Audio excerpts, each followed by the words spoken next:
Hello, everybody. Me here. How y'all doing? All right, so I'm back again to read from The Last Freak Show, Book 1, Flame and Fortune by my new pen name, S.E. Johnson. If you want to grab a copy of the book, links are down there in the doobly-doo. You can get a signed copy from me. You can get the ebook or the paperback edition. It won't have this weird line on it. Don't worry. You can get all that. You can get ebook or paperback copy on Amazon, or you can buy a signed copy directly from me. For those of you waiting on your copy of the book, I ran out of mailers, so I could only send out about half of the orders that I got the time before last. Mailers got here today, so they will be going out tomorrow. Okay, so we finished up chapter 1 last week. This week we are starting chapter 2. It should be 2 episodes, I would think, because it's around the same length as the first chapter. Anyways, we left off with Father Time leaving to go catch a train and a lady along with it. I'm going to move this over here. I have my heater on, so if you hear that in the background, I apologize. But it's cold. It's cold. All right.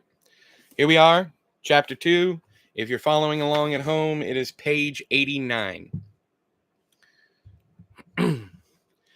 Tell her to find me an acre of land, a sprinkling of leaves, parsley, sage, rosemary, and thyme.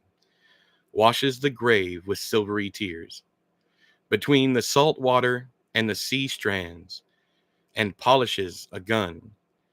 Then she'll be a true lover of mine. Arthur Garfunkel and Paul Simon, Scarborough Fair. Chapter 2, Nature and Nurture.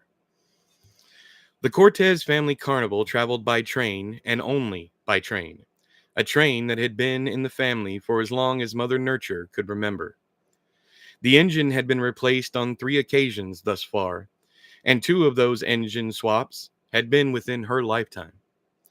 The train consisted of 17 cars in all, an engine and a caboose, the caboose doubling as the ringmaster's cabin car, the greenhouse car, 3 sleeping cars for the employees, Mother Nurture's private cabin car, a kitchen car, and 9 carrier cars for the animals, the big top, and construction materials.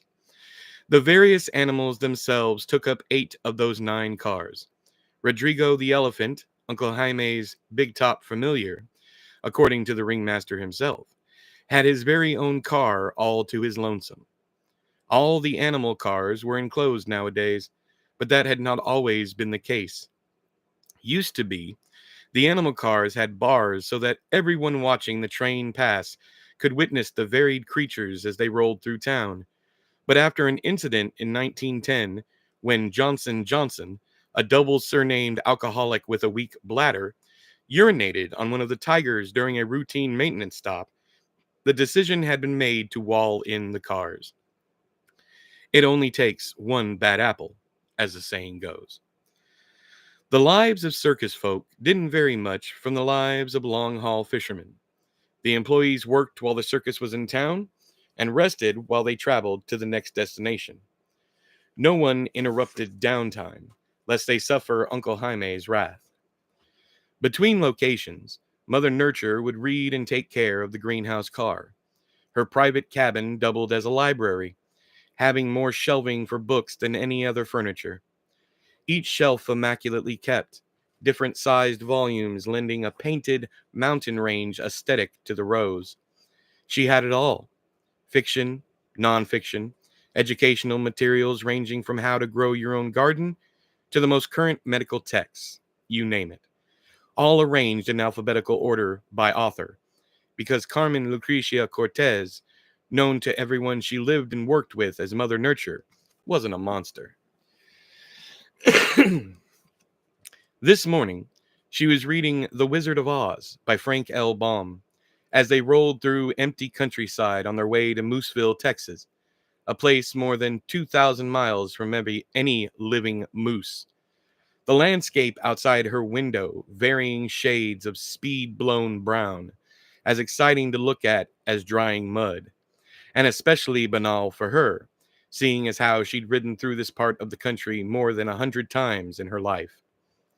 Yet, although she didn't read Baum's book a dozen times, her enjoyment of the short novel never waned. She reached the part where Dorothy defeats the Wicked Witch of the West when someone knocked on her cabin door.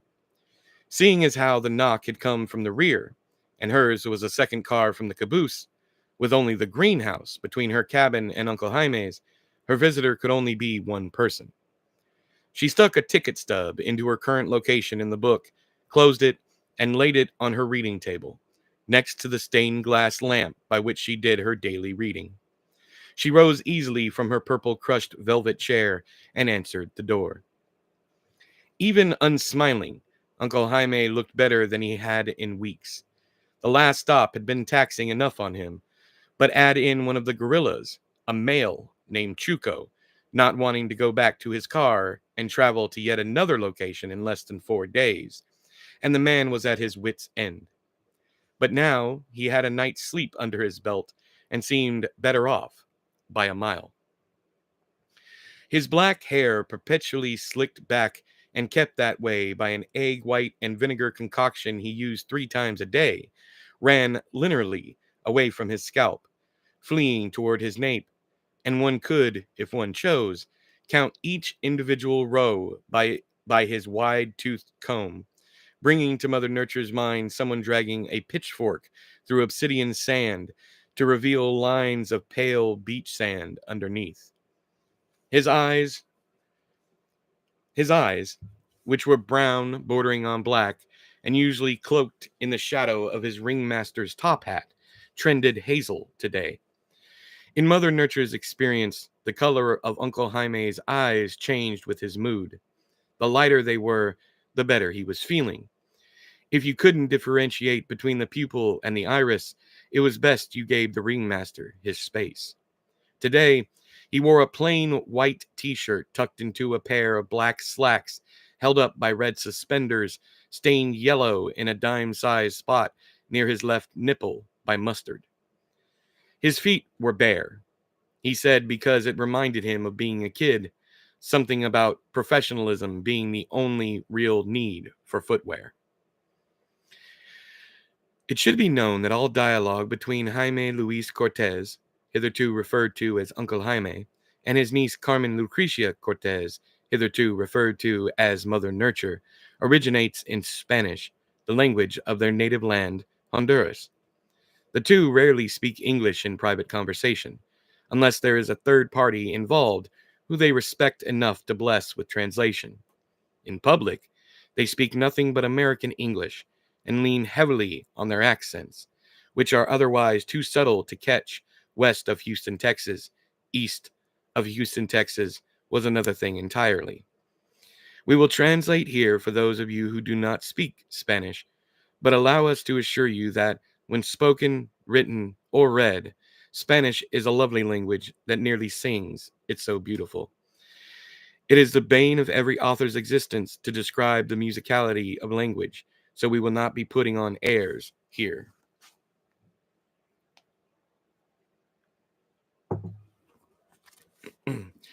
Uncle Jaime brushed past Mother Nurture, leaving her to close the door behind him. You smoked with that white man? Yes, I did. You have issue with that? You know your plant is not for just anyone. He turned quickly on his heel and began pacing the width of the cabin. He was not just anyone, she said, stoic yet uncertain, unsure where this conversation would lead and wanting to keep her emotions in check until she could assess the situation. The plants were hers, no one else's, and Uncle Jaime had never challenged her when it came to them. Then again, she'd never smoked with anyone outside of their family before yesterday.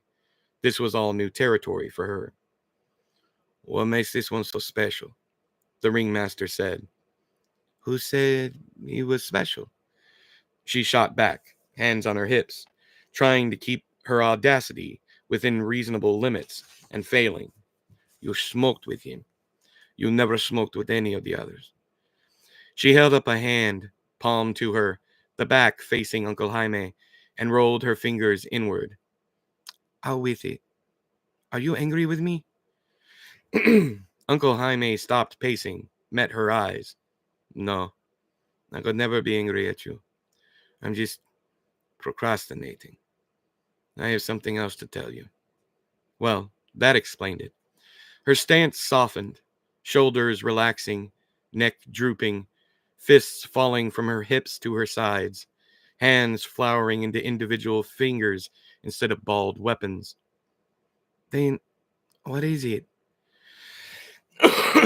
Uncle Jaime stepped to the long picture window, the only wall space not covered in books, and watched the banal brown world blur by, digging his toes into the soft green carpet that covered the floor of her cabin. Uncle Jaime did this when he was nervous, she knew, and seeing him in this state when she'd previously thought he'd been looking better for wear caused her to pause. Is everything okay? She asked, suddenly scared to find out what had occurred to put her uncle in such a mood. It's... Uncle Jaime ran a hand through his egg-white lacquered hair. This, whatever this was bad. Her uncle never risked messing up his hair. Out with it, she barked.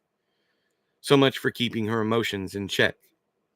Her uncle craned his head in her direction, but didn't meet her eyes. It's Chuco. Uncle Jaime took a long, measured breath, then loosed it in one extended, purse-lipped exhale. Mother, I don't think he has long. Right. We are currently reading from The Last Freak Show, Book 1, Flame and Fortune, by my new pen name, S.E. Johnson. If you want to read the book yourself, links are down there in the doobly-doo. You can get a signed copy from me, or you can grab a copy from Amazon, ebook, or paperback. What's up? I'm here, got here late, so I'm going to the beginning. Gotcha. All right.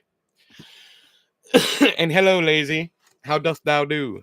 I'm going to get back to reading. But yeah, y'all can buy this. If you're watching live or if you're watching the VOD, either way, it's available down there in the doobly-doo.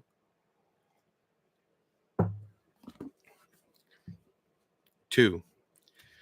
Chuco was a 50-year-old silverback gorilla whose fur had grayed completely at this point in his life, the hair on his back having slowly taken over the rest of him, like a symbiotic fungus. The old guy sat in the corner of his cage, and it was immediately obvious that he was having trouble taking his next breath. Every inhalation shuddered through him, as if he were being slowly electrocuted. A dangling thread of drool, thin and milky, descended from his bottom lip to pool on one hairless pectoral, the strand trembling under every labored rise and fall of his chest, like spider silk in a brisk breeze. Oh, Chuco mio, Mother Nurture said as she unlocked the gate and swung it wide, not bothering to close it. Chuco wasn't going anywhere, and now she knew why he'd not wanted to return to his cage after their time at the last stop had come to an end. No living thing wants to die behind bars. Chuco, who'd been named by Mother Nurture's father, had been purchased by her grandfather a few years before his death from a Chinese man who tried and failed to launch his own circus in America. The silverback understood only spoken Mandarin and could only respond in a special form of sign language the previous owner had invented and documented, wonderfully, we might add, which he passed on to Chuco's new owners. Mother Nurture's father had been the only person she'd known who spoke more languages than she did at present. Before his death, Javier Jose Cortez had been fluent in 41 languages and had taught his daughter over half of those, along with having passed down his love for the written word.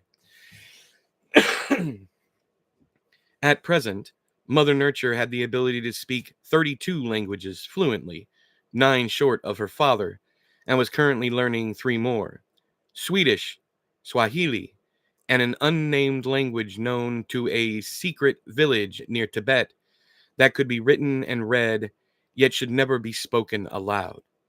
Legend said to speak this language would be to usher the world into darkness for all those who listened. No word on what happened to the speaker after the utterance. She entered Chuko's cage, slowly, approaching him as one might approach a toddler holding a loaded rifle. Although Chuko had only ever been kind in his long years with the circus, he remained a wild animal who was currently on his deathbed. So anything and everything was possible. She moved closer still, and Chuko extended an arm to wave her away, shook his head. I want to help you, Mother Nurture said in perfect Mandarin. Sorry, there should be no accent there. Chuko's arm worked in practiced patterns. He hugged himself, then extended each arm before finally tapping his wrist, meaning, no help, let go, my time. I can make it easier, she said to the great ape. Chuko's brow furrowed in concentration. He crooked a finger into a question mark, meaning, how? Here, Mio. She pulled a lemon cake from her pocket, unrolled the cloth napkin inside which she had stored it, and handed it to Chuko. Here, eat this, for mother. Chuko nodded. She dropped the lemon cake into his massive hand, and he clapped it into his mouth hard enough that his hand, meaning his lips, caused a loud pop that made her cringe. Chew that, she said. Chew good. Chuko's mouth worked in languid, circular motions as he masticated the treat. It would take a while for the drug hidden inside the cake to take effect, and she could only hope that Chuko lasted that long. The last thing she wanted to do was roll a joint and blow smoke in the big guy's face. Chuko hated smoke. His previous owner had said because his parents had died in a deforestation fire. She stayed with him until the marijuana kicked through his defenses. Chuko slid down the wall and closed his eyes. His entire body, which had been rigid and struggling, now pooled into a puddle of silver fur. His breathing slowed, remained shallow. After another moment, Mother Nurture lay down beside him and pulled one of his heavy arms over her, threading her fingers into his. They lay like that, her back to his front, Mother Nurture spending these final minutes with her friend, counting his breaths. Go to sleep, she bade in Mandarin. Go to sleep, King Chuko. Rest now. Rest. Chuko inhaled, long and shuddering, and held that breath for some time. Then finally, death rattled from him in a soft expulsion of foul-smelling air, and he was gone. She stayed there with Chuko until he started to cool where their skin touched. Then she went to find Uncle Jaime to inform him that one of their own had parted ways from them to start his own lonely journey into the mysterious, unknown someplace that existed beyond our world. You're eating an expensive gourmet donut, so good. You know what's even better than an expensive gourmet donut? It's The Last Freak Show, Book 1, Flame and Fortune, by S.E. Johnson. That's me, new pen name. Links are down there in the doobly-doo. Go grab yourself a copy. I can only read so fast. We'll see. 3. Uncle Jaime said nothing when she finished giving him the awful news of Chuko's demise. Mother Nurture stepped up and wrapped her arms around her uncle's slender waist. They held each other and cried silently, each saying their own personal goodbyes to Chuko in their respective heads. He's gone, Uncle Jaime said shakingly into her ear. My baby, my stubborn old baby is gone. Uncle Jaime used the brass horn by his compartment's door to call the engine compartment. He requested Johnny Sandoval, the conductor and concessions manager, to stop the train. Why, boss? Replied Sandoval, his voice robotic through the flared end of the brass communication tube. We're making damn good time. Chuko's gone, Johnny. Park this thing. Come say goodbye. After a moment's silence, the train lurched forward, gently, just this side of imperceptibly, as the brakes were applied. Then Johnny Sandoval's tinny voice said, Yes, sir. May God take and keep our buddy Chuko. May he. Yes, Uncle Jaime said, and thumbed a tear from his eye. Two of the most dependable hands their circus employed, a pair of separated conjoined twins named Peter and Marianne Stout, animal trainers by trade, high wire performers by choice, spent the next few hours sewing Chuko into an expensive silk robe, the same robe that had served as Chuko's performance garb these past 4 decades.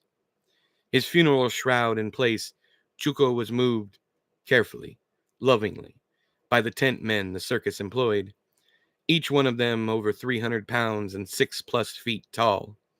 You had to be a behemoth of a human being to do the work they did, and it showed clearly in their bulging arms, thick thighs, and barreled chests. 10 in all, 4 men on each side, 1 at each end, shuffled through the car ahead of a procession of circus folk, all tagging along to see old Chuko off. A hole was dug, not for Chuko's burial, but for a bonfire. Uncle Jaime had asked the tent men to retrieve some pallets, on top of which Chuko would be placed with the tenderest of care, out in the middle of western Texas nothingness. He then sent Peter and Marianne back to the train for libations. Uncle Jaime kept a fully stocked liquor cabinet year-round, even now during Prohibition, and Mother Nurture made it no business of her own as to how he had accomplished such a thing. Circus folk allowed each other their personal secrets. Such was their code. The siblings, Peter and Marianne, returned with bottles and cups and change of outfit. The brother and sister still wore their specially tailored 2-body vestments whenever they were feeling down. They said because it made them feel closer, like the old days, before a sketchy Russian had separated them in their teens. Before, they'd been connected at the hip, had shared a kidney. The back alley Russian surgeon who'd completed the procedure had said he'd needed to remove the shared kidney completely, which neither of them had minded, and that same Russian said he'd sell their previously shared organ to a prince in some country he would not name. This was how he'd been able to charge such a small fee for the procedure, he'd said, because he had buyers for spare parts who were no more than a day's flight from him. The Russian surgeon kept carrier pigeons for this reason. This was ages before the first successful legal organ transplant. And this should be stated because some tend to believe that certain medical procedures didn't happen before they were made safe and embraced by society, and that certainly was not the case. Not ever.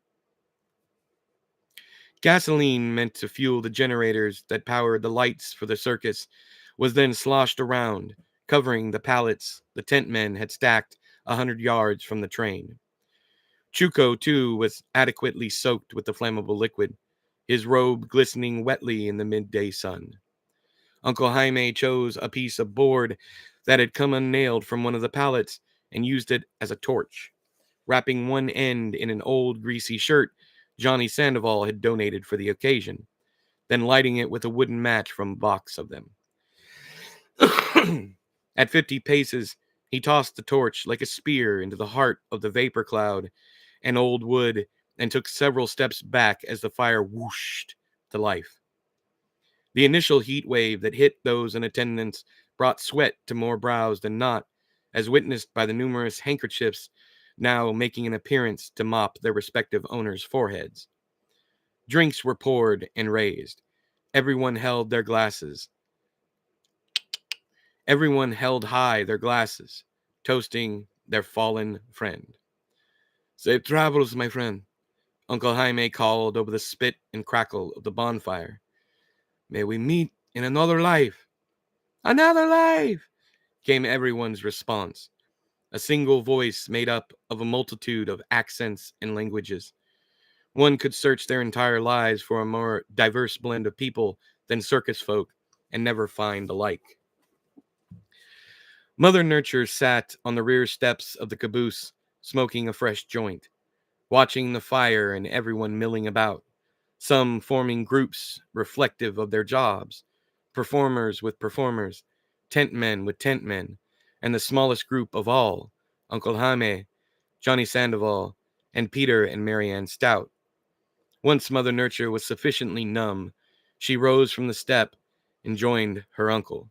"Hey, Mother," Johnny Sandoval said from the corner of his mouth that wasn't holding a rolled cigarette. "How you holding up?" "About the same as everyone else," she answered with a shrug. "We were telling stories," said Uncle Jaime. "About Chuco?" she asked. "About Chuco," confirmed Uncle Jaime. "He was a card," Sandoval said, chuckling sadly. The man was thin, with a beer gut peeking from underneath a soot-stained wife-beater. Black hair, curled and kinked, peeked over the inverted dome that was the neck of his dirty shirt. His ratty blue jeans, too, were caked in long streaks of oily brown, where he'd wiped his hands hundreds of times over the years. "Remember when he slung that shit at that kid that was pestering him?" Mother Nurture laughed smallly. No, but that sounds like him." "Wait, what?"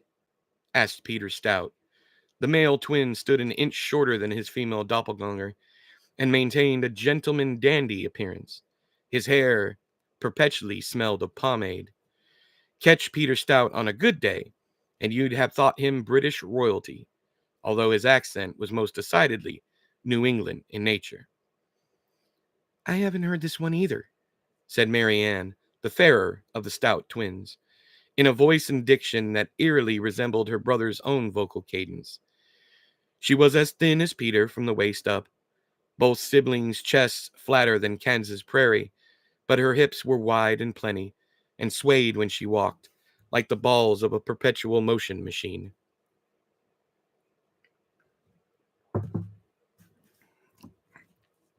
Sandoval grinned, obviously happy to tell his tale to anyone who would listen. "Okay, so 3 years or so ago, we were in Alabama. Some cowpoke, some cowpoke town where half the rubes who lived there had family trees that didn't branch. I joked, but I joked, what has 3 teeth and 100 dozen double first cousins? This town is what? Grandparents were siblings. Then they parents were siblings. And we get it, Sandy," Peter said. All right. I'll get on with it. This one here, this little boy, he was standing all bucktooth and inbred right there for Chuco's cage, while his cage were still on the flatbed there. And this kid, he was just a squalling for his mammy, which were most likely his aunt, too, I reckon. "Sandy," Peter warned. "All right, okay, I'll stop beating that bush. Anyway, so this kid, he's screaming a mean one, and Chuco is just minding his own goddamn business, picking at fleas or what have you, when the little boy grabs the bars of Chuco's cage and starts rattling something fierce like." Johnny Sandoval paused here to hawk a black mass into the Texas sand, which was quite the feat, considering the man's cigarette never left the corner of his mouth. "So Chuco stops picking at fleas and just sits there, right there, staring at this kid. I was passing by, doing my rounds of the cars like I does. Maybe I were even looking for this squealing brat's parents. I don't recall properly. Probably because I were 4 shots into this rot gut right here. But I happen to look over at Chuco's cage, and all I see is him staring a bastard at this little boy. Nothing happens. Kid's parents scoop him up and run him inside the tank. Later, Chuco is unloaded and dressed and ready to perform. He swings out into the ring in his silk robe, what we burned him in." Mother Nurture winced. "Sorry, Mother. I have a little more respect. My apologies." "It's okay. Go on, Sandy." "Well, Chuco, he comes out the back into the ring, like I already said, and he starts this thing.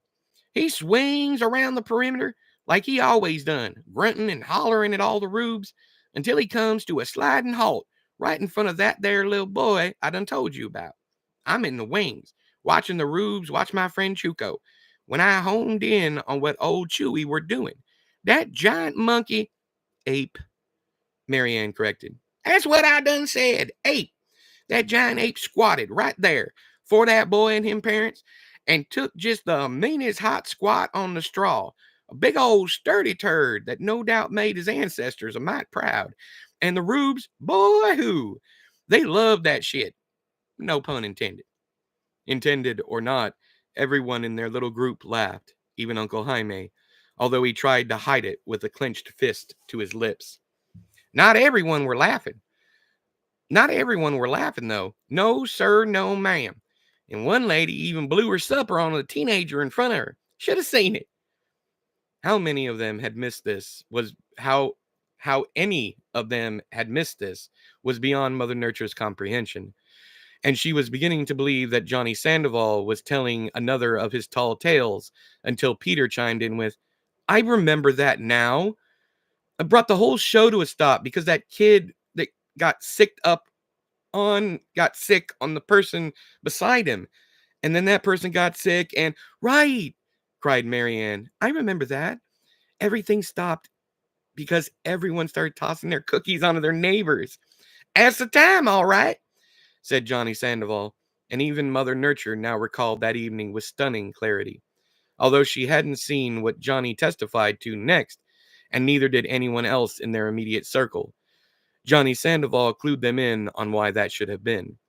The reason y'all don't remember the boy is because it happened while everyone were getting sick on one another. But I seen it, and it was goddamn foul, let me tell you. White folks were getting to know what, not white folks, wild folks were getting to know what each other had for supper. Our boy Chuko dips a fist in that pile of mess he done just laid. Cute as a baby bird, it was, and slings a mighty handful into that there little boy's face. Point blank. Splat! My God, Marianne groaned. You ain't never seen a pair of parents move so goddamn fast in all your days. I swear to God you ain't. Sandoval cackled. They pulled that boy out of there so fast, he left a trail of brown hanging in the air like a streamer. You're disgusting, said Peter Stout. Just plain disgusting. Well, you ain't too bad your own self, Paper. Sandoval clapped Peter on the back roughly with one rough palm. The smaller man staggered forward but managed to stay up.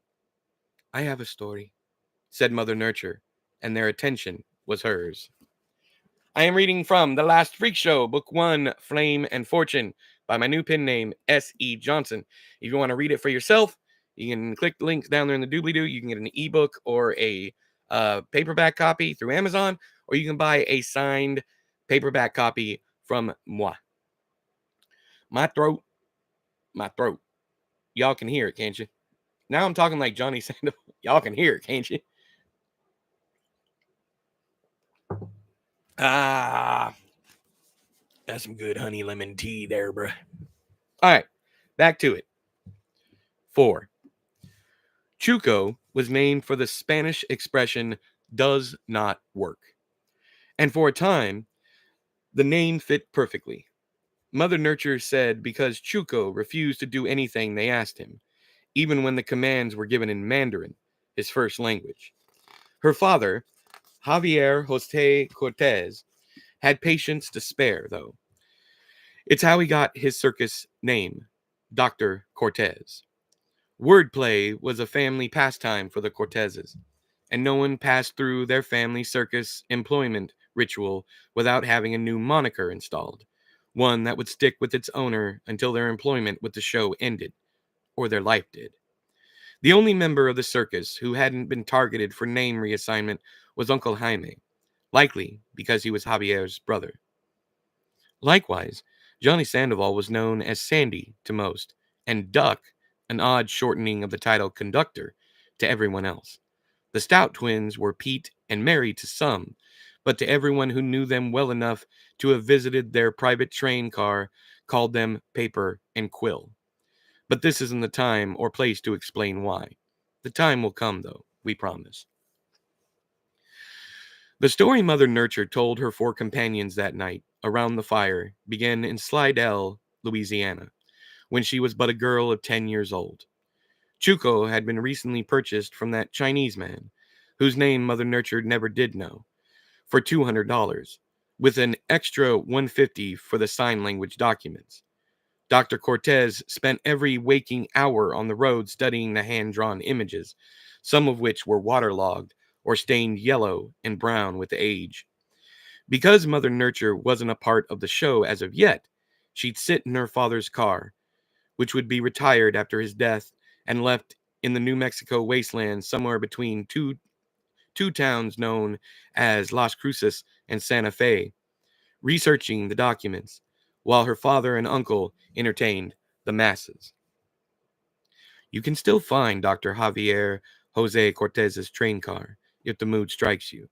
The paint is mostly gone, but the D of Doctor and the CO of Cortez can be seen on the right forward panel. The wheels are nothing but rust held together by the memory of iron, and termites have eaten nearly a quarter of the old train car, whose interior furnishings were emptied out and distributed among the Cortez Family Circus's employees on a first-come, first-served basis. A group of hikers stumbled onto Dr. Cortez's old abode in the 1990s and took amateur handheld video camera footage of the corpse they found inside. Javier Jose Cortez, like Chuco, had been given a funeral pyre send-off by friends and family, so the body hadn't been his. The corpse and its lore had been deemed the DCO man in the presses all over New Mexico, Nevada, and even a handful of smaller outlets in West Texas. Hold my voice last. One warm October evening, the humidity in southern Louisiana thicker than pancake batter made with Alabama red clay, Mother Nurture was looking over the sign language documents when she heard shouting somewhere outside. She dropped the thread-bound stack of pages and dashed from her father's cabin and out into chaos. A group of men and women, all people Mother Nurture knew personally, for they were all members of her father's circus, stood in a parabolic arc in front of Chuco's train car. Banging and clanging could be heard above the shouting that had beckoned her from her father's car. "He's going to kill him!" someone screamed. "Somebody help him!" cried another. Mother Nurture, waist high to most in attendance, slithered and shoved through the crowd, making her way to the front. "Hey, grab her!" yet another voice commanded. Mother Nurture ducked out of someone's reaching grasp and finally saw what had caused all the commotion. Her father was inside Chuco's cage, his head pressed between two bars, facing the crowd, his face drawn in a rictus of pain, iron poles digging into his cheeks and temples as something pushed from behind, intent on shoving the man's skull through the gap, whether it cracked during the process or not. Mother Nurture dodged another grab from an unseen assailant and bolted around the cage, hopped onto the connecting bolt, and thanks to her slight frame, easily squeezed through a pair of bars. Once inside, she found Chuco standing behind her father, one massive hand on Dr. Cortez's nape, smashing her father's face into and between the iron poles. "Stop!" she screamed, but Chuco either didn't hear her or didn't care to acquiesce to her demands. "Mia, don't," her father groaned. "He'll stop it!" she roared at the gorilla in Mandarin. Chuco didn't let her father go, but he visibly relaxed, his hand no longer actively pressing Dr. Cortez's face into the bars. The gorilla's left hand swung up, patted the ceiling of his cage, and then pointed at her father's back. "You want out?" she said without thinking. Then lower. "Papi, I think he wants out." "I know that, mija. I know. I was just telling the big guy that..." Chuco roared and once more leaned into the back of Dr. Cortez's skull with considerable force. Not at full force, Mother Nurture noticed, because she knew that if the gorilla truly wanted to, he could effortlessly push her father's head through. She could nearly hear his cranium cracking. Stop it! She screamed again, fists at her side, trying to intimidate a beast 10 times her size. Mia, Dr. Cortez moaned. Hey, I love you. No! Mother Nurture stomped her foot just once, and Chuko reeled back, as if she'd shoved him off her father. The gorilla glared at her, his eyes full of animalistic rage, as her father, who'd been pushing against the iron poles to counteract the gorilla's pressure on his head, fell away from the bars, staggered to the side, and landed on his flank in a pile of urine-soaked straw.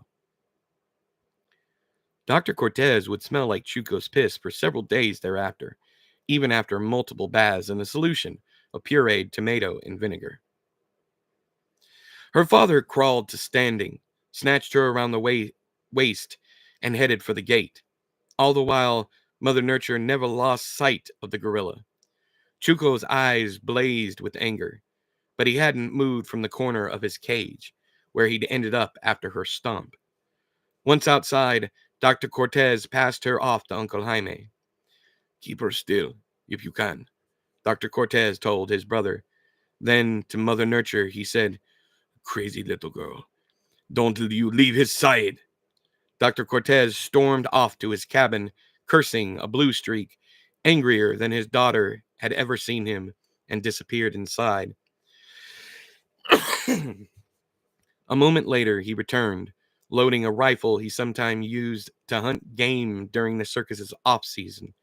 He approached the cage, threw the bolt on the gun, and aimed at Chuco. I'll show you, you son of a... Daddy! Daddy, no! Mother Nurture begged. Her father's index finger blanched against the rifle's trigger. He fully intended to shoot Chuco. Her kind and patient father, who only hunted when food was needed and always used every piece of the animal, was going to kill something in cold blood. She never once considered that Chuco might deserve to be shot. He had, after all, almost crushed her father's head between those bars, but something said all of this was wrong. Her father was no longer in danger, so why kill the animal? None of it made sense to her. Daddy, she said, sobbing, starter tears turning to torrents. Daddy, please. Dr. Cortez glanced at his daughter, then back to Chuco before reverting his gaze to his daughter. Before reverting his gaze to his daughter.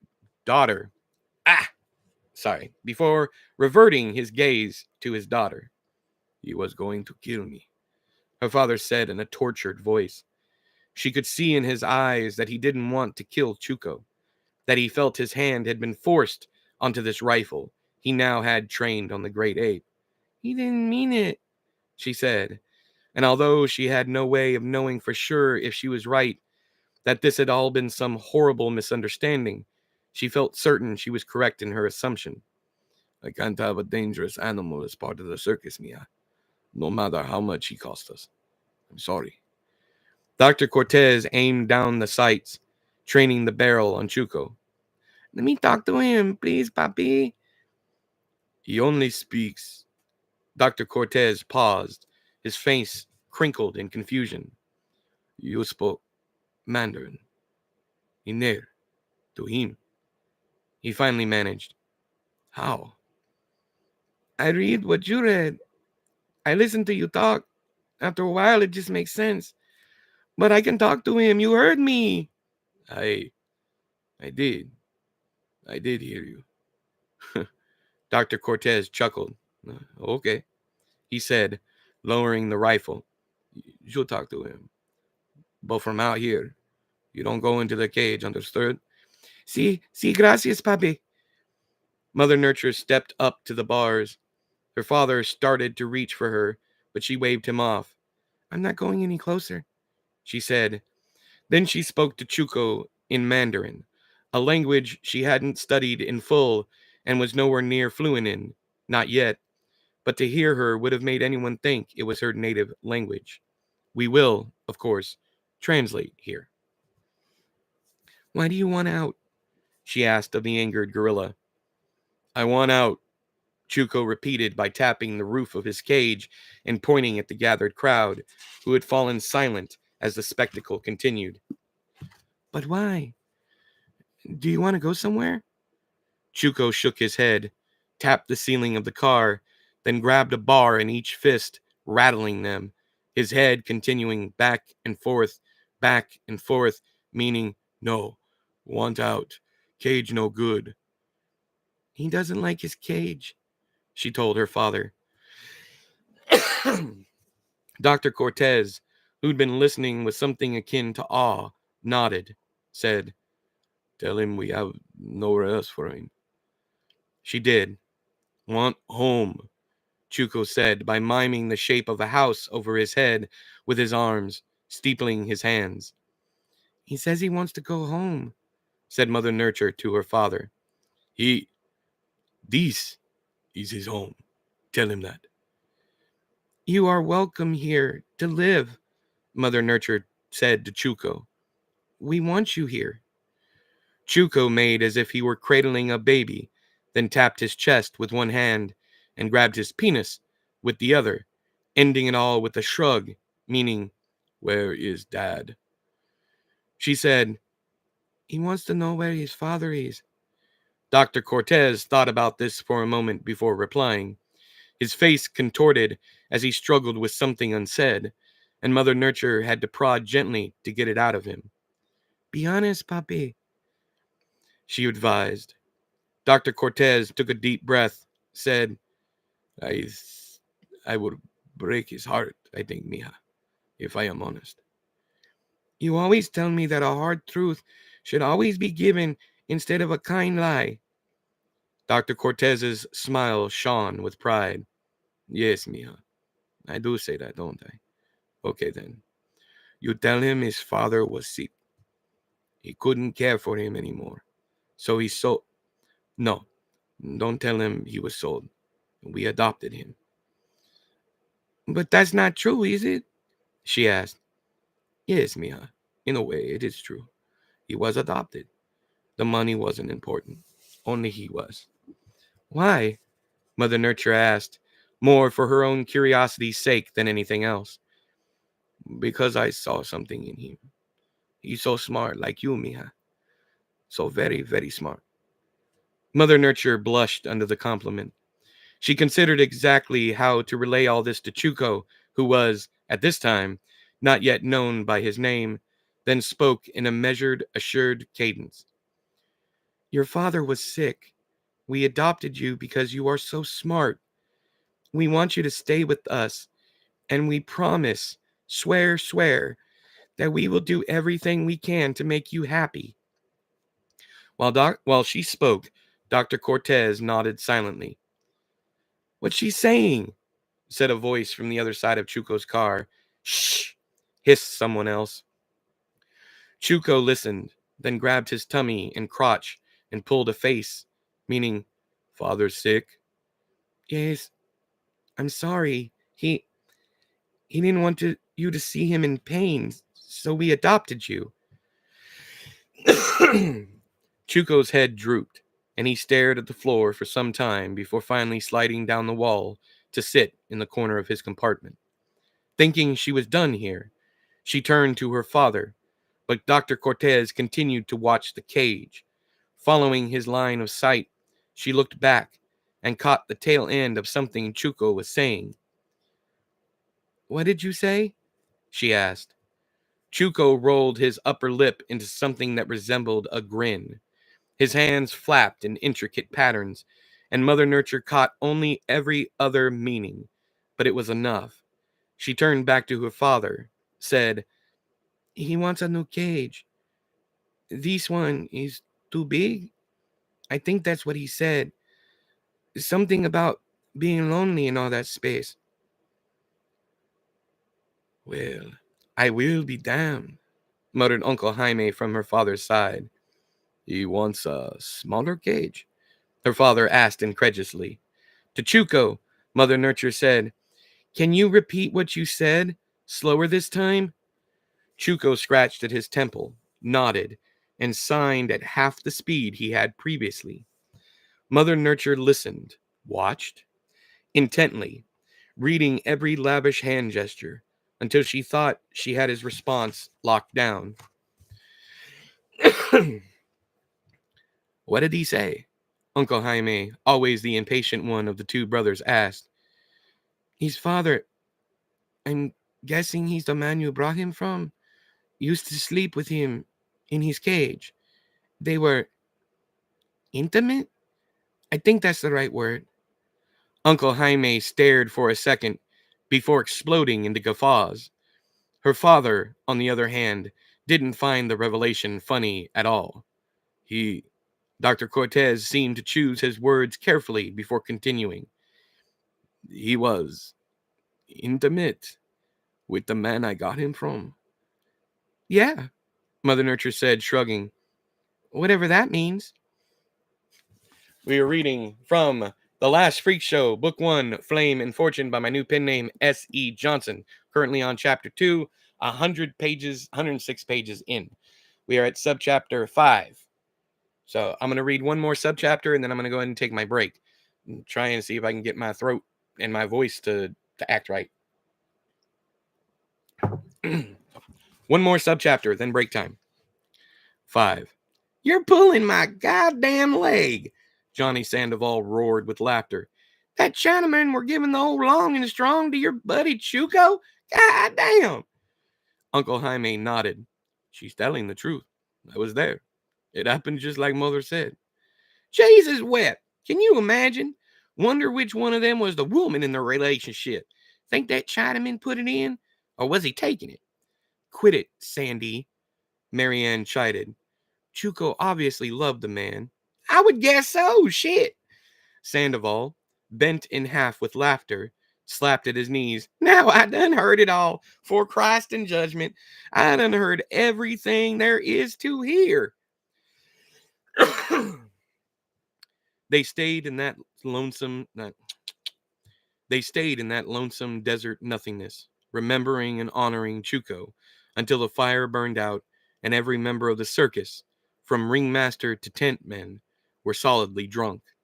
The only person who hadn't partaken in the evening's drinking was Mother Nurture, but even her mind was foggy with weed smoke by night's end. They were behind schedule by 6 hours, but these things happened. Tragedy wasn't predictable. Such is the nature of loss. The best laid plans of mice and men, and all that. I'm just glad I ain't gotta make no runs between here and the next stop, by God.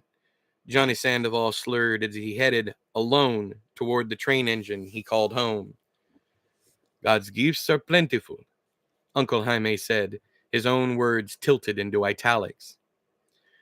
Let's get you back to the car, Mother Nurture said. She snaked an arm around her uncle's waist and led the inebriated man to his caboose, where she tucked him in.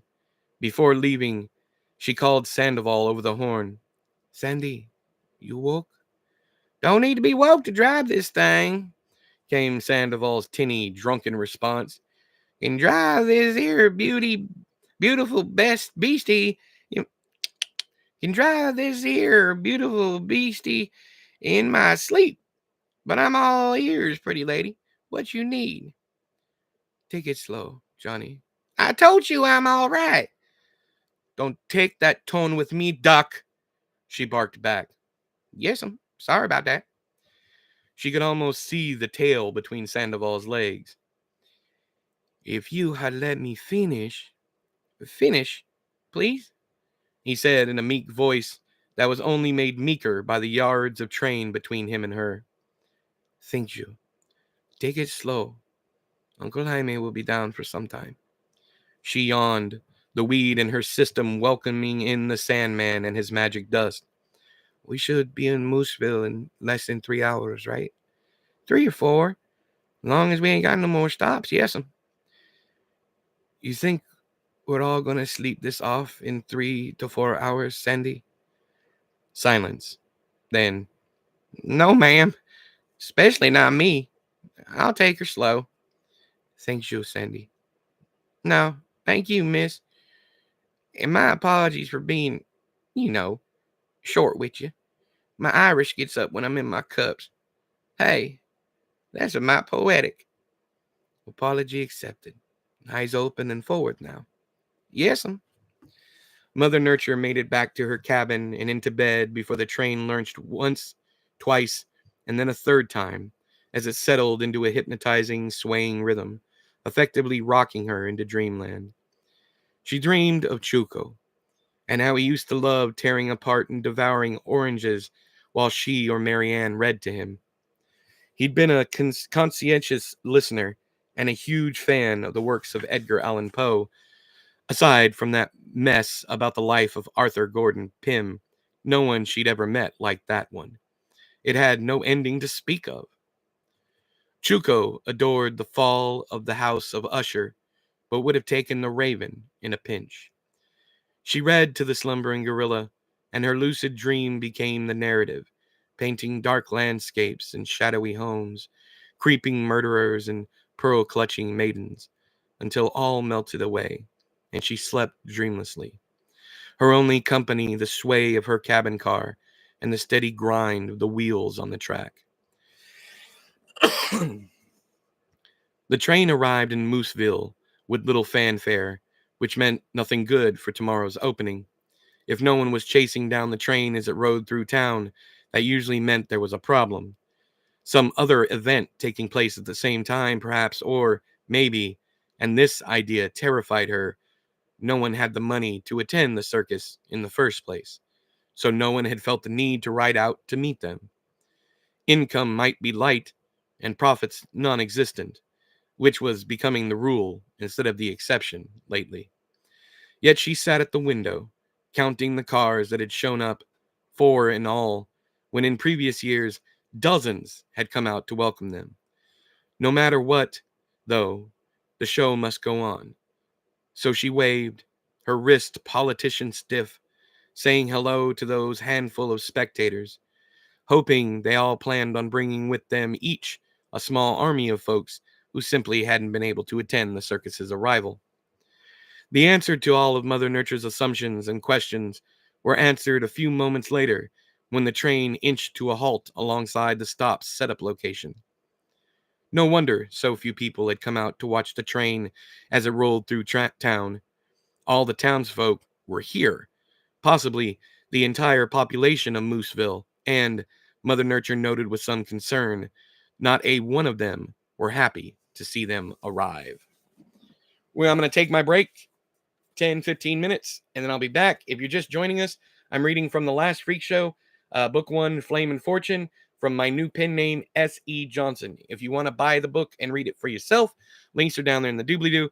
You can get a paperback or an ebook off of Amazon, or you can get a signed copy from me. If you're international at all, yes, even Canada and Mexico, and you order the UK one, that's $100. Don't worry, whatever shipping I don't use, I will refund to you as soon as I print the label. So I'm going to go ahead and take my break. See y'all in about 15 minutes.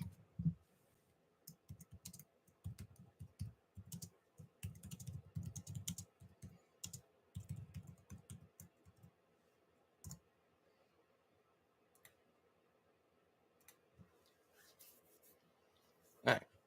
Okay. Mute.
Okay, I have returned. I'm gonna keep going for as long as my voice allows.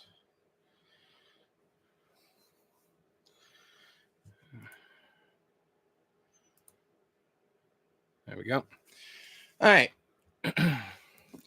We are picking up on the bottom of page 108, subchapter 6. 6. Signs, signs, everywhere were signs. Cardboard with black paint font. No undesirables. Heathens be gone. You're not wanted here. All that is misspelled, by the way. Seems like a bright bunch. Uncle Jaime sighed as he entered her car, rubbing sleep from his eyes. His face remained placid, but Mother Nature could see the elevated pulse brought on by hangover pounding in his neck. Suppose I should go out and meet whoever's leading this charge. Make rounds and tell everyone we might have to move on, please. You don't want me with you? Several of those men look capable of more than just talk, she said, every inch of her screaming that, however Uncle Jaime responded, she should go with him. Whoever had organized this bunch of gringos had riled them into an obvious religious fervor, as told by two more signs she noted: God hates gypsies and Jesus saves. No need for you to lead the train. Have the tent men ready, though, just in case. I've dealt with bigger mobs in my time. You know that. Mother Nature nodded. Uncle Jaime walked with her through the door to the next compartment, where they separated. He jumped down to face the angry throng while she continued on through the train. She dropped in on one of the tent men first, waking their foreman, Reginald Knuckles Knucklin, and informing him of the situation. You want we should head out there now? Asked Knuckles. Not yet. Uncle Jaime said to stay alert, though. Just keep an ear open, okay? Yes, ma'am. Will do. First sign of trouble, and we'll tear through these rubes like locusts through chaff. Thanks, Knuckles. Anything for you and your uncle, ma'am. Knuckles clapped his hands around his mouth and hollered, Get up, boys! We got work to do! All around, on both sides of the sleeping car, groggy men woke and rummaged, bumped and grunted, fell and stumbled and floated from their bunks as Mother Nature moved into the next car. She knocked on Peter and Marianne's door and was welcomed with, We're up, said Peter. Getting dressed now, called Marianne. The sound of tinkling metal, and Mother Nature assumed it was the hooks grinding along the curtain rod that separated the twins' bunks. A second later, Peter opened the door, bags like silly putty stored below his dark eyes. Shirtless, his torso covered in the ink that Marianne had tattooed on him over the years, giving both of them their preferred nicknames, Paper and Quill. I feel like hell's own bowel movement, Mother. You look the part, too. You two see the problem yet? Marianne's voice drifted from deeper within the cabin. Well, they don't look happy to see us is one thing. Another is, that's a lot of God bothering out there. I see Jaime is already soothsaying. That's just swell. We can only hope he soothes them, Mother Nature said. Be prepared for a long haul if you can't talk them down. And a thin kitty if he does convince them to let us stay. Yeah, Marianne said. Looks like the whole damn town's out here. Why lease us a lot if you don't want us to be here? I'm sure we'll find out. Be ready, just in case. Say, Mother, said Peter. Yes? Do we have enough money to get to the next stop? You know, if he can't... Mother Nature offered the man a weak smile. We'll talk about that when and if it comes to that. Peter laughed joyously. I was afraid you'd say that. Once everyone had been woken up and informed, Mother Nature slipped back through the train, excusing herself past half-sleep, still drunk employees, until she exited into the tumult that had welcomed them. Now, we don't intend anything of the sort, Uncle Jaime was saying when she pulled up alongside him. He glanced her direction, and the frown on his face told her everything she needed to know about how things were going. Poorly, to say the least. "I told you you gotta get gone," an old man in cleric's garb and collar bellowed back at Uncle Jaime. "Yeah!" yelled a thin man in a dirt-stained white shirt standing behind the cleric. "We don't want your kind around here." "We're only here to entertain, I assure you." Uncle Jaime was using his stage voice, calm but loud, cajoling, which meant he hadn't lost his temper. Should he lose it, well, Mother Nature didn't want to think about what would happen if they were run out of town. "Bunch of murdering thieves and rapists, the lot of them," cried someone from the middle of the crowd. "We are no such kind, sir," Uncle Jaime protested. "String 'em up!" shouted yet another unseen individual. The throng sizzled and popped with shouted atrocities. Voices sounded from every direction, and Mother Nature could nearly smell the imminent violence on the air. She leaned in and whispered a warning in Spanish to her uncle. Uncle Jaime nodded and began retreating from the crowd. A sign sailed through the air, up and over the mass of pressing bodies, and cracked into the side of the tent men's train car. In response, the tent men poured from inside, hustling down the stairs and off their car, heading for the crowd. Uncle Jaime caught Knuckles by the arm and pulled him close. Mother Nature couldn't hear the exchange, but she hoped it was a plea for peace.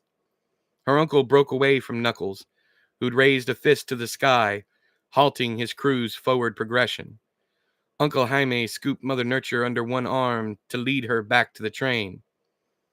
"We're leaving before this gets any worse," Uncle Jaime said. "Tell everyone to stay away from the windows." He vanished into her train car on his way to his own, and she once more moved through the length of the car, running this time, shouting for everyone to stay clear of any and all glass. By the time she made it back to the tent men's car, the train was chugging forward, gaining momentum as signs and rocks and God knew what all else pelted the exterior walls. All 10 tent men were back inside, Knuckles included, but he had his back to her, tending to one of his men, a colored man with a bloody face. "Is he all right?" she asked as she drew close. "Yeah, Hank will be fine. Some chump sucker punched him is all," said Knuckles. "Should have let me clock the room," said the bleeding man, whom Mother Nature could finally identify as Hank Prouse. Although he was a 20-year veteran of the circus, he'd only been with the Cortez family circus for 4 of those years. "We're lucky that's all that happened," said Knuckles. "Them bastards were like freshly chummed sharks." Knuckles had been a long-haul fisherman before joining their ranks, and many, if not all, of his metaphors, similes, and allegories related to that time in his life. "We barely got out of that water before the feeding began, by God." "You'll need something, Hank? A washcloth?" she asked, her motherly nature racing to the forefront. "No, man. I'll be all right." Hank grabbed 2 handfuls of his red shirt and wiped his face, smearing more blood than he removed. "See? All better." As the throat works. Shut up, Derek. The tent men laughed in tandem. So did I. And Mother Nature left them to their tales of how lucky all those rubes had been to get away with their limbs and lives. The boasting, braggartly nature of man, she thought, as she continued on, heading for her uncle's cabin. She had come out the other end of the greenhouse and was reaching for the door of her uncle's cabin when she heard something shatter inside and a stranger's voice holler, "You filthy heathen! I'll show you!" Mother Nature threw the door open. Her eyes flickered between the elements of the scene. Her uncle on the floor, blood pouring from his left temple, a shattered vase and pieces all around him. The hand he was using to brace himself in a sitting position, clutching the flowers that had spilled forth from the destroyed vessel.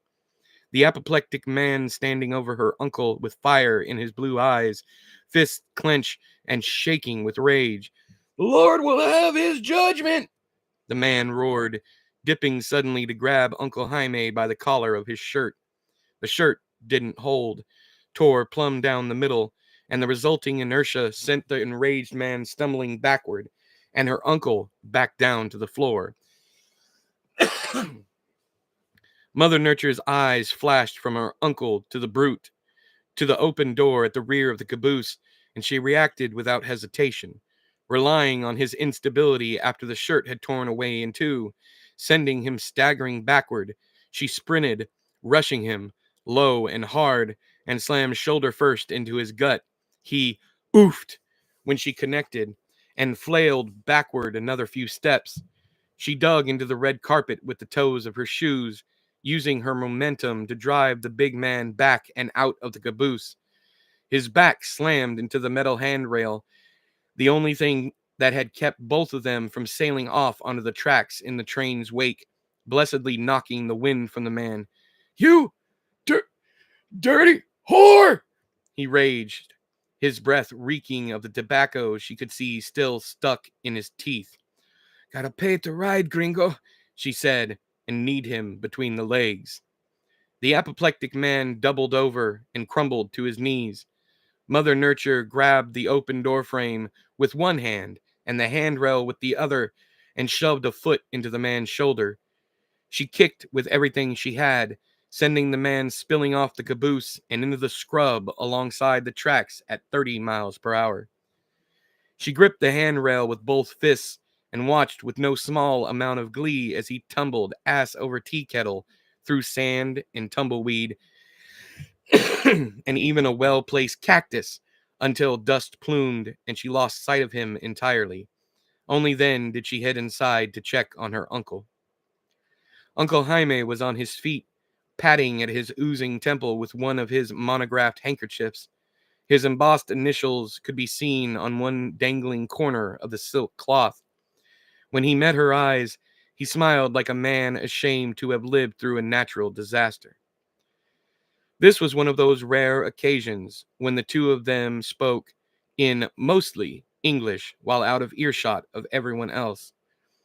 "Well done, but you should have let Knuckles handle him," chided Uncle Jaime. "And let that man kill you while I was fetching him? Don't be absurd, you silly man. You could have been hurt. And you were hurt, pendejo." She never cursed her uncle and had no idea how he would respond, but it was out in the water between them now, a fish off its hook, as Knuckles might have said. "I can handle myself, normally, but the coward caught me off guard. He hid behind my sofa until I sat down, and hit me with your mother's vase. I like that vase. You really should have let Knuckles have him. You know he would have killed you while I was going for help. You know that. Why not just thank me? And we can move on to more pressing issues." Uncle Jaime glanced at the bloodied handkerchief in his fist. "I'm bleeding like a stuck pig, and you want to discuss what now? Clean yourself up. I'll be in my car." "I asked you a question," he bellowed. Nonplussed at his outburst, she said, "I'll be in my cabin, trying to figure out how the hell we're going to reach Mobile, Alabama with zero money. Come see me when you stop bleeding." She was too angry for nurturing. Sometimes one must allow nature to take control, so she ignored her namesake and focused on variables she could control, her own worn nerves. Uncle Jaime would calm down, and then he would apologize, and she would nurse his wounds like the good niece she was, and the train would roll on until it could roll no more, because neither nature nor nurture fueled trains and fed people. You had to have money for that. Money she knew they didn't have. The voice is going, y'all, but I'm trying to truck on through, trying to roll on through. We're reading The Last Freak Show, Book 1, Flame and Fortune, out under my new pen name, S.E. Johnson. You can get a paperback or an ebook from Amazon directly, or you can buy a signed copy from me. If you're outside of the U.S., yes, even Canada or Mexico, please use the UK link, and I will refund any of the money from the shipping that I do not use. Hope you guys are doing all right.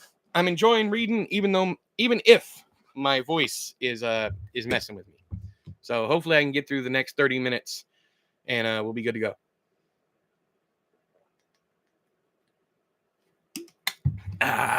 Smooth.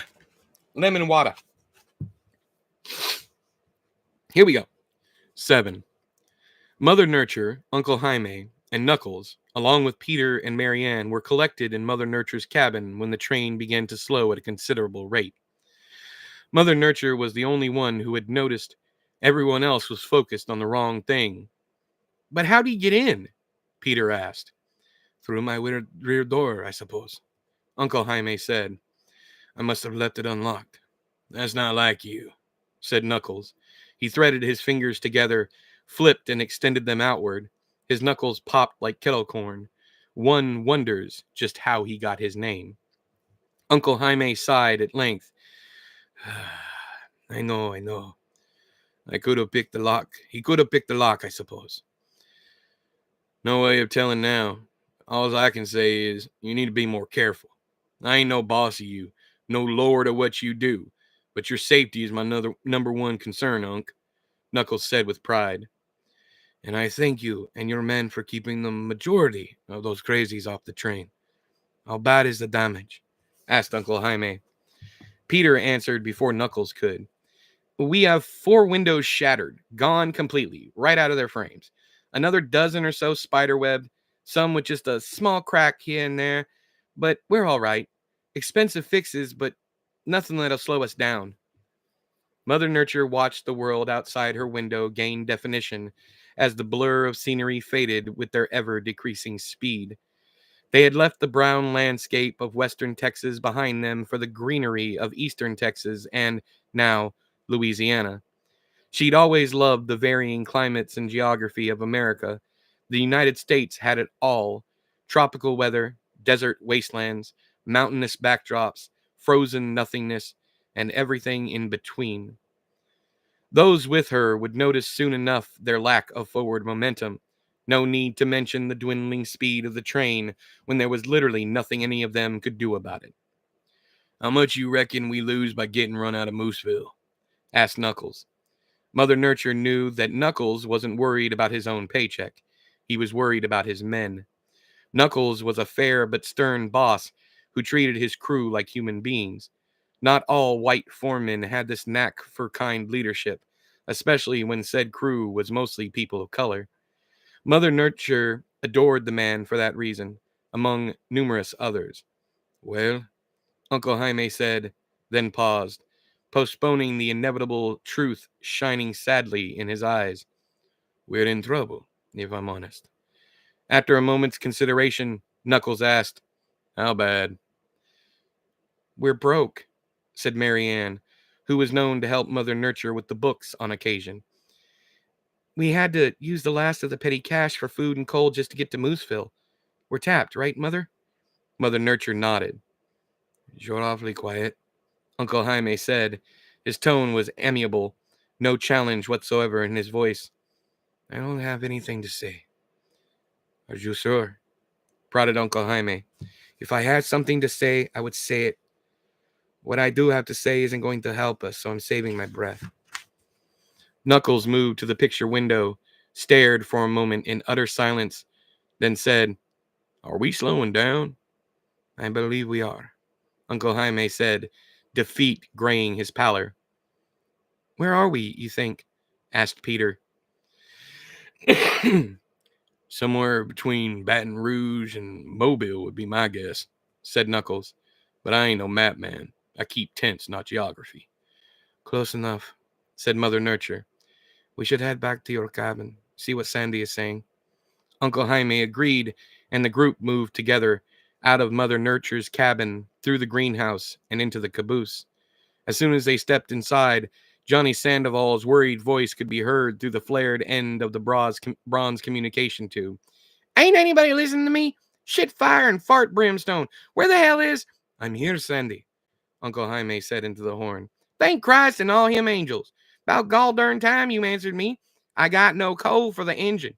Boiler pressure's dropping faster than my libido after a pump, boss. What do you want me to do? What's the nearest city?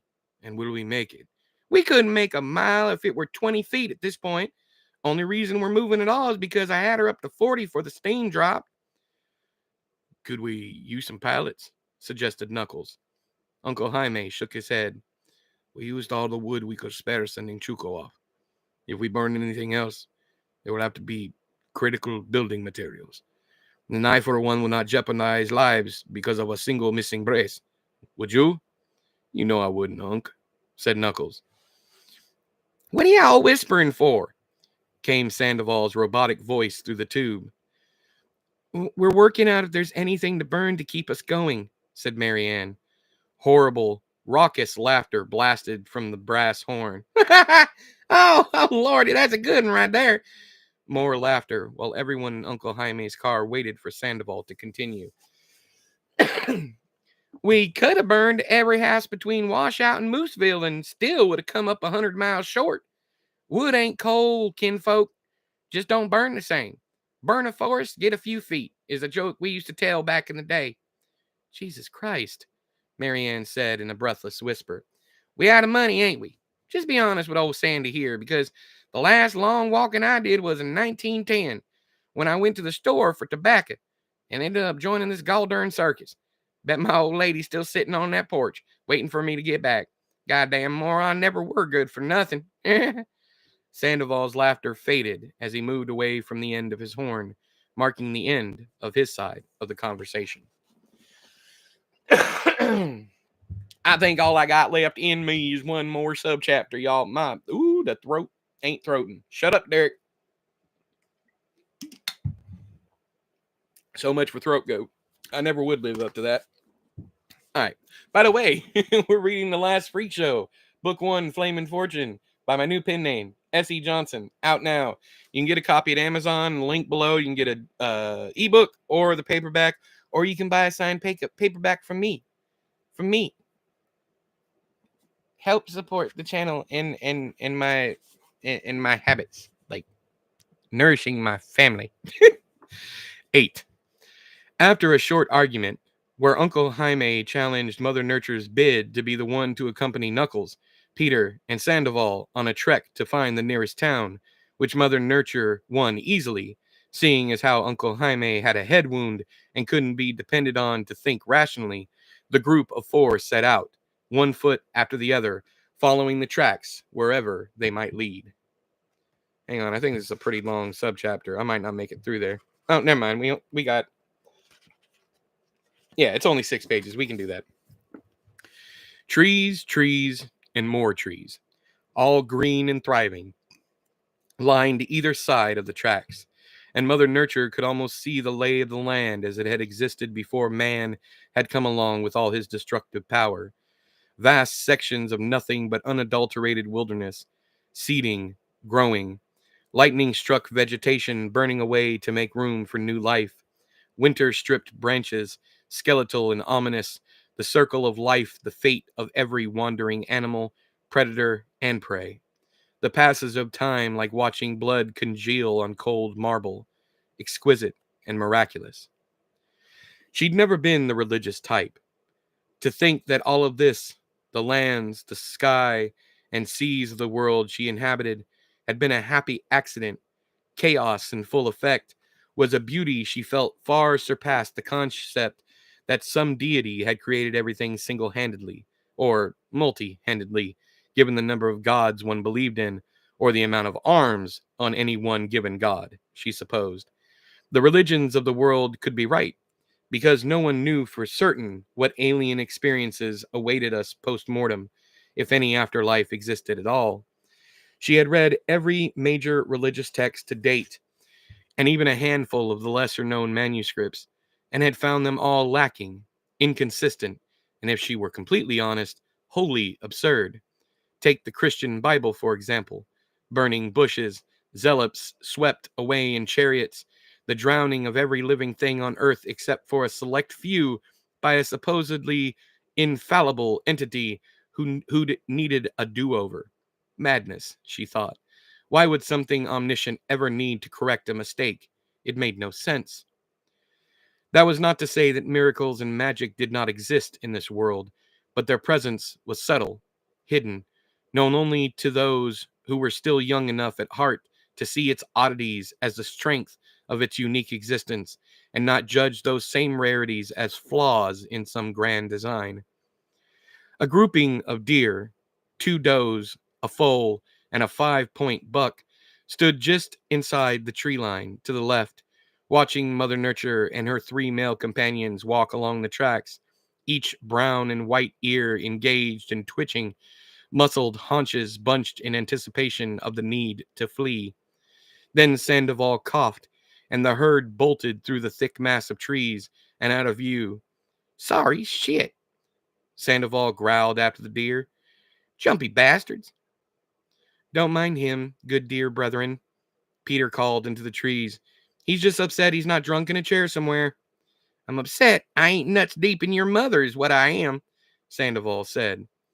"Didn't realize you had a thing for dead women, Sandy," Peter shot back. "Every hole's a home if you try hard enough, Paper."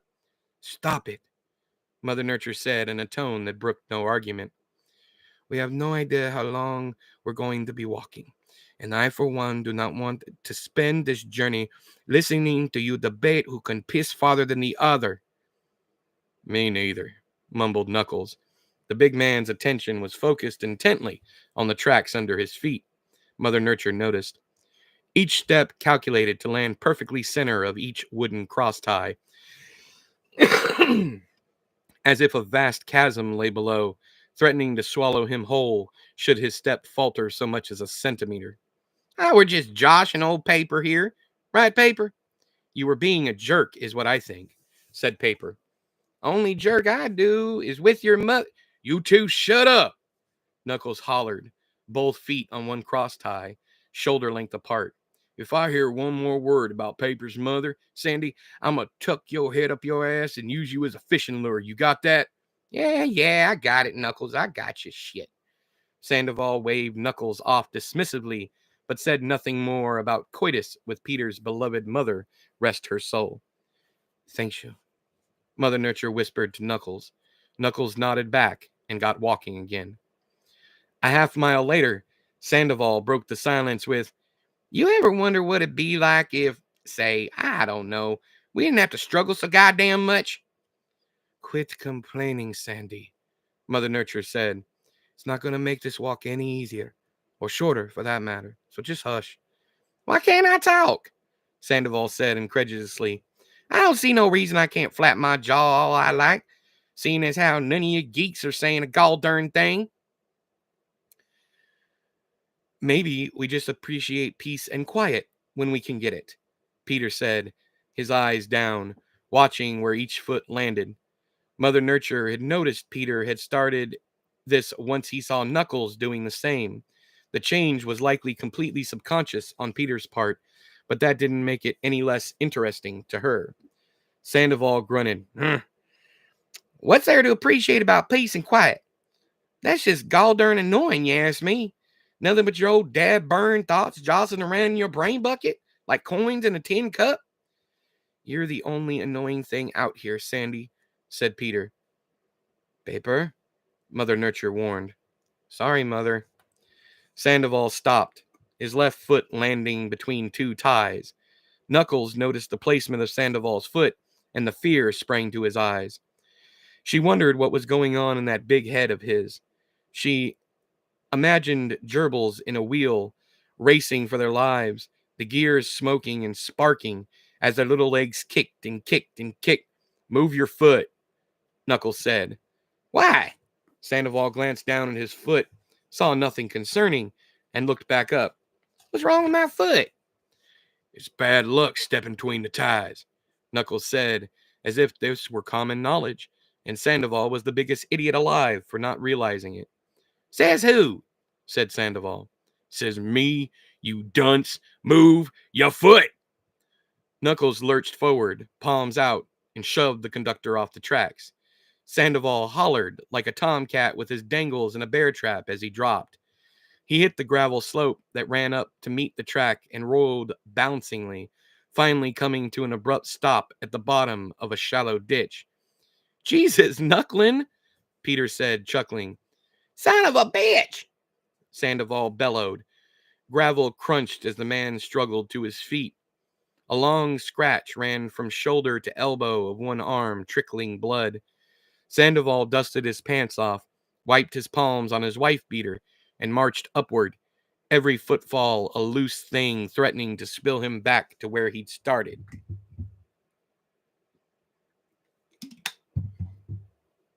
Why the hell you do that? He screeched up at Knuckles. You'll be all right, Duck, Knuckles said, knowing how much Sandoval hated his lesser-used nickname. Sandoval grabbed and thrust his crotch at Knuckles. I got your duck, you motherless bastard. Are you okay, Sandy? Asked Mother Nurture. Let me see that wound. You need to be worried about your tent man over there, he grumbled as he offered her his arm for inspection. She studied the wound, a thin, leaking slash akin to a paper cut, if a mite deeper. You'll be okay. He snatched his arm away. I know I'll be fine, goddammit. Stop treating me like a gall-darn woman.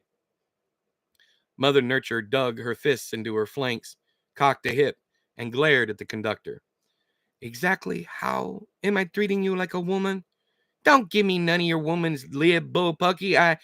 Y'all folks lost or something. An old man stood at the tree line, on the right side of the tracks, with a hunting rifle slung over one shoulder. His toothless mouth a thin, twitching line separating his scrunched nose and chin, both of which were almost touching. He wore a raggedy red and black flannel shirt tucked into a pair of jeans with threadbare knees and black suspenders. His boots were the worst for wear, though. Maybe 6 stitches total held each sole to their respective leathers. About as lost as possible, yes, sir, said Mother Nurture. She skidded down the gravel and approached the man with her hand extended in greeting. He stared at her hand, then looked past her, to the 3 men back on the tracks, said, I asked y'all a question. Mother Nurture frowned. And I Your filly here doesn't know her place, I take it. He called up to the men. Mother Nurture's outstretched hand curled into a fist and dropped to her side, nails digging into her palm.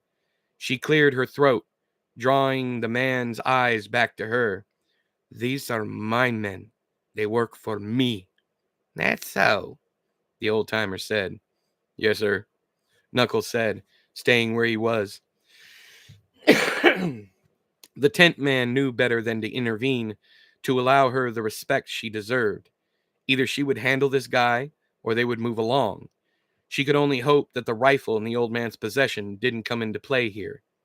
What kind of men let a woman order 'em around? The smart kind, Mother Nurture said. Nice meeting you, but I think we'll be on our way. Probably should. The old man's voice trailed off. Just know you got about 20 miles to the next patch of civilization. And them fellers what run Greenbolt, that's the nearest town, you see. They don't cotton to them's what's dark as you, girl. Noted. Thank you for the information. Mother Nurture climbed back to the tracks. You got 20 miles in you? She asked Sandoval. I got whatever I need to have, I reckon, was Sandoval's reply. Paper? Like Sandy said, I guess I don't have any other choice, but my dogs are already barking. They're gonna be howling before y'all get anywhere near Greenbolt, the old-timer said in his screechy, aged way. I got me a truck you could pay me to drive y'all with, but I don't do business with no women, nor no Negroes. Although she ain't that dark, by gum. Still, she's dark enough, I suppose. You want to ride? That big old buck of yourn up there'll be paying. The muscles in Knuckles' forearms bulged and rolled. Mother Nurture laid a hand on his clenched fist, and he relaxed a bit. Thanks for the offer, but no need. We'll hoof it, said Mother Nurture. Gonna need hoofs. He leaned well into the F, which was a miracle, considering he didn't have any teeth in his head, to get that far, but maybe a 20-mile hike will wear out some of that sass in you, little girl. Good luck, and watch out for snakes. Water up ahead breeds them quicker than tar babies. With that, the old-timer turned and threaded through the trees until they lost sight of him. "Folks like him get my dander up," Knuckles said. Proof of such radiated off him, heat from a sizzling griddle.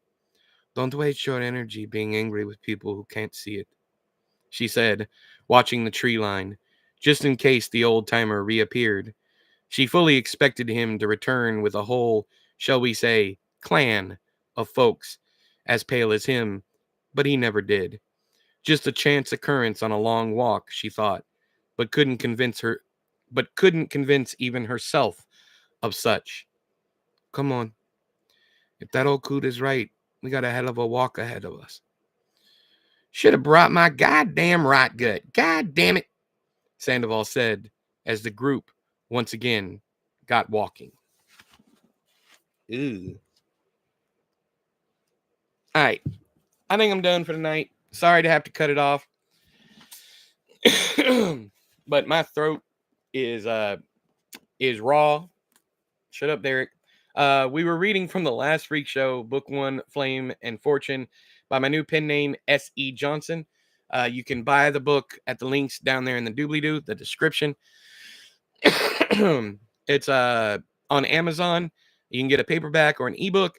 You can also buy a signed copy directly from me. If you are outside of the U.S., even Canada and Mexico, please use the UK link, and I will refund you any of the shipping that I do not use. Sorry, Derek. Yeah, I can't. The voice ain't letting me. I'm almost done. So tomato, motherfucker throwing tomatoes at me. Anyways, I might be back before next Wednesday, but until then, I hope you guys are enjoying this.